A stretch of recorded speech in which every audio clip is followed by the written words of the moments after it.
Hello भाई लोग। हाँ हाँ, बहन लोग भी। कैसे हो यार?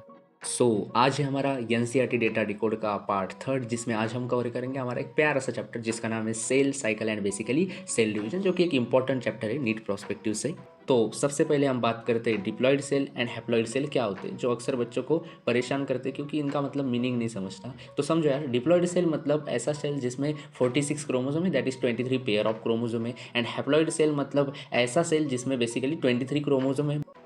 आगे हम देखते हैं sir what is cell cycle. Cell cycle है क्या? तो cell cycle simply interphase plus basically आपका M phase that is mitosis. Sir interphase में क्या क्या आता है? तो इंटरफेज में आता है G1 that is gap one phase, plus S phase, बाद में G2 phase that is gap two phase, और एम फेज माइटोसिस का तो आपको पता ही है, कैरियोकाइनेसिस एंड साइटोकाइनेसिस। तो अब आप देखोगे तो हमारी जो सेल साइकिल है जिसमें इंटरफेज एंड बेसिकली आपका यम फेज आ रहा, तो जितना भी टाइम सेल साइकिल को लग रहा, तो उसमें कितना टाइम हमारे इंटरफेज को एंड कितना एम फेज को लगता। तो एनसीईआरटी कहती कि बेसिकली जो मोर देन 95% टाइम है सेल साइकिल का, जो मोर देन 95% टाइम है वो डिवोटेड है towards the basically interphase, and less than 5% time devoted है to the basically M phase that is actual cell division.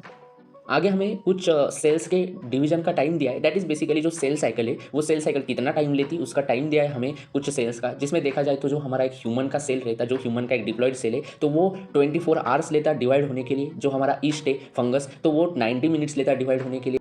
E coli यहाँ पे नहीं दिया, बट जब आप मॉलिकुलर बेसिस पढ़ोगे तो उसमें दिया है कि बेसिकली इकोलाई को 20 मिनट्स लगते हैं सेल साइकिल कंप्लीट करने के लिए।